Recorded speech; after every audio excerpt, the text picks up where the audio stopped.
بسم الله والحمد لله والصلاة والسلام على رسول الله وعلى آله وصحبه الفائزين برضا الله. خلاصة الفقه الإسلامي രണ്ടാം വാള്യം. തജ്ഹീസുൽ മയ്യിത്തി, മയ്യിത്തിനെ പരിപാലിക്കൽ. ഗസ്ലുൽ മയ്യിത്തിൽ മുസ്ലിമി ഗൈരി ഷഹീദി, യുദ്ധത്തിൽ ഷഹീദായവനല്ലാത്ത മുസ്ലിമായ മയ്യത്തിനെ കുളിപ്പിക്കലും, വതക്ഫീനുഹു, കഫൻ ചെയ്യലും, വസ്വലാത്തു അലൈഹി, ആ മയ്യത്തിന്റെ മേലുള്ള ജനാസ നിസ്കാരവും, വഹംലുഹു, മയ്യത്തിനെ ചുമന്നുകൊണ്ടുപോകലും, വദഫനുഹു, മറവ് ചെയ്യലും, മിൻ ഫുറൂദിൽ കിഫായത്തി, ഫർള് കിഫയായ സംഗതികളിൽ പെട്ടതാണ്. മരണം അറിഞ്ഞവൻ അല്ലെങ്കിൽ അവന്റെ അടുത്തുള്ളവൻ അത് ചെയ്യൽ നിർബന്ധമാണ്. അമ്മ ഷഹീദു, ഷഹീദായ മയ്യത്ത്, ഫൈനമാ യജിബു തക്ഫീനുഹു വദഫനുഹു, അവനെ കുളിപ്പിക്കലും നിസ്കരിക്കലുമില്ല, അവന് കഫൻ ചെയ്യൽ നിർബന്ധമാണ്, മറവ് ചെയ്യലും നിർബന്ധമാണ്. വയഹ്റുമു ഗസ്ലുഹു, അവനെ കുളിപ്പിക്കൽ ഹറാമാണ്. വസ്വലാത്തു അലൈഹി, അവന്റെ മേൽ നിസ്കരിക്കലും ഹറാമാണ്. വസ്സിഖ്തു, ചാക്കിടാവ്, മാസം തികയുന്നതിന് മുമ്പ് പ്രസവിച്ച കുട്ടി.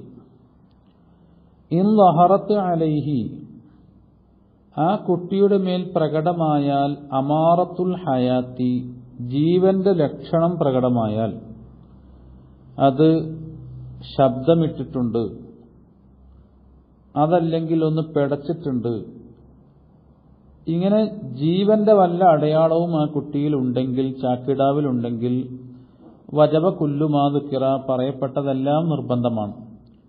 കുളിപ്പിക്കുകയും നിസ്കരിക്കുകയും കഫൻ ചെയ്യുകയും മറവ് ചെയ്യുകയും വേണം.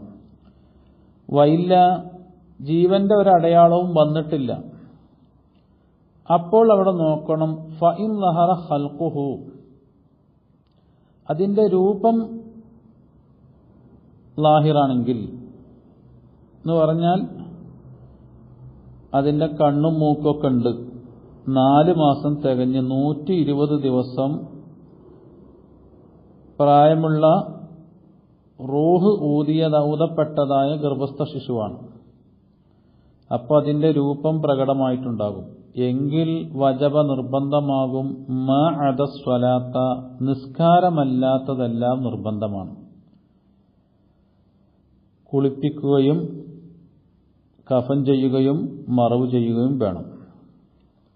വൈലം യൽഹർ, ആ രൂപം വെളിവായിട്ടില്ലെങ്കിൽ, രൂപം വെളിവാകാതിരിക്കുക എന്ന് പറഞ്ഞാൽ 4 മാസത്തിൽ താഴെ ആയിട്ടുള്ളൂ എങ്കിൽ, സുന്ന സത്റുഹു, ഒരു ശീലക്കഷ്ണം കൊണ്ട് അതിനെ മറക്കൽ സുന്നത്താണ്. വദഫനുഹു, മറവ് ചെയ്യലും, ബിലാ ഗസ്ലിൻ, അവിടെ കുളിപ്പിക്കേണ്ടതില്ല.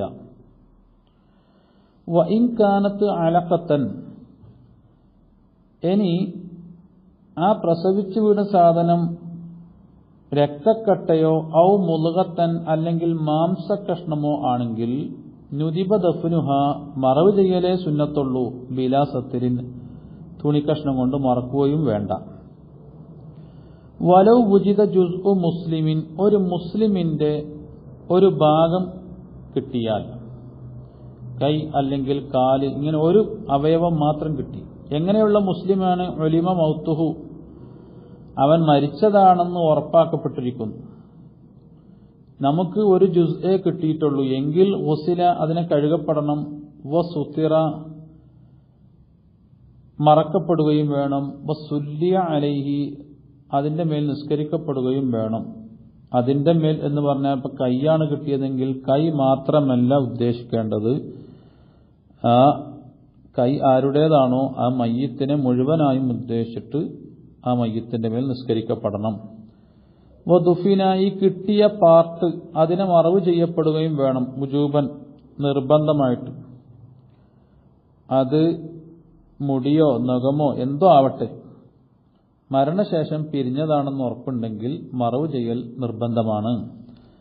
വതജിബു നിർബന്ധമാകും ഇആദത്തുസ് സ്വലാത്തി നിസ്കാരത്തെ മടക്കൽ നിർബന്ധമാണ്. ഇദാ ളുഫിറ ബിസ്വാഹിബിൽ ജുസ്ഇ ഇപ്പോൾ കൈ മാത്രം കിട്ടി കൈ ആരുടേതാണോ അയാളെ വിചാരിച്ച് അയാളുടെ മേൽ നിസ്കരിച്ചു. പക്ഷേ പിന്നീട് കൈയല്ലാത്ത മറ്റു മുഴുവൻ ഭാഗങ്ങളും കിട്ടിയാൽ ആളെ തന്നെ ലഭിച്ചാൽ മരിച്ചതായി ലഭിച്ചാൽ ജനാസ നിസ്കാരം മടക്കൽ നിർബന്ധമാണ്.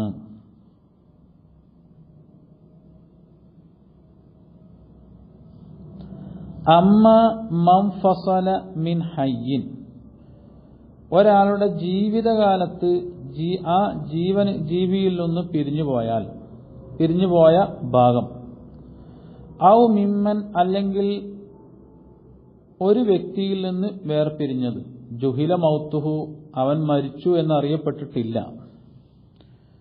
എങ്കിൽ ഫയുസന്നു സത്റുഹു ആ പാർട്ട് മറവ് ചെയ്യൽ സുന്നത്താക്കപ്പെടും. വദഫ്നുഹു സത്റുഹു അതിനെ മറക്കുകയും വദഫ്നുഹു അതിനെ മറവ് ചെയ്യലും സുന്നത്താക്കപ്പെടും. ഫഖത്ത് അത്രമാത്രം. അവിടെ നിസ്കാരം പറ്റില്ല. കാരണം ജീവനുള്ള ആളിൽ നിന്ന് വേർപിരിഞ്ഞതാണ്, അല്ലെങ്കിൽ അയാൾ മരിച്ചിട്ടുണ്ടോ എന്ന് നമുക്കറിയില്ല. അപ്പം അവിടെ മറക്കുകയും മറവ് ചെയ്യുകയും വേണം. ഇൻകാന നഹവ യദിൻ കൈ പോലോത്തതാണെങ്കിൽ, കൈ പോലോത്ത അവയവമാണെങ്കിൽ തുണിശീല കൊണ്ട് മറച്ച് അതിനെ മറവ് ചെയ്യണം. വദഫ്നുഹു ഫഖത്ത് മറവ് ചെയ്യൽ മാത്രമേ നിർബന്ധമുള്ളൂ. ഇൻകാന നഹവ ളുഫിരിൻ നഖം പോലോത്തതാണെങ്കിൽ. വമുഅനു തജ്ഹീസിൽ മുസവ്വജതി കല്യാണം കഴിക്കപ്പെട്ട പെണ്ണ്, ആ പെണ്ണ് മരിച്ചു പോയാൽ അവളുടെ പരിപാലന ചിലവ് അലാ സൗജിഹ അൽ ഗനിയ്യി സാമ്പത്തിക ശേഷിയുള്ള ഭർത്താവിനാണ് നിർബന്ധം.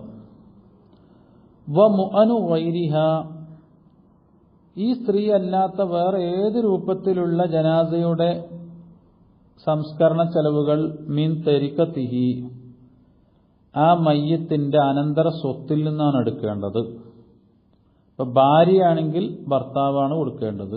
ഭാര്യയല്ലാത്ത വേറെ ഏത് ജനാസകളാണെങ്കിലും സ്വന്തമായി ഒഴിച്ചിട്ട അനന്തര സ്വത്തിൽ നിന്നാണ് എടുക്കേണ്ടത്. അനന്തര സ്വത്ത് ഇല്ല എങ്കിൽ ഫഅല മൻ അലൈഹി നഫഖതുഹു ഇവർക്ക് ആരാണോ ചെലവ് കൊടുക്കൽ നിർബന്ധം അവരുടെ മേലിലാണ് നിർബന്ധം, സംസ്കരണ ചെലവ് നിർബന്ധം. അങ്ങനെ ചെലവ് കൊടുക്കാൻ ആരുമില്ല എങ്കിൽ ഫബൈത്തിൽ മാലി പൊതുഖജനാവിൽ നിന്നാണ് എടുക്കേണ്ടത്. പൊതുഖജനാവും ഇല്ലെങ്കിൽ ഫമയാസീരിൽ മുസ്ലിമീന മുസ്ലിമീങ്ങളിൽപ്പെട്ട ധനികരായ ആളുകൾക്കാണ് അത് നിർബന്ധം. വആഖിറു ദഅ്വാനാ അൽഹംദുലില്ലാഹി റബ്ബിൽ ആലമീൻ.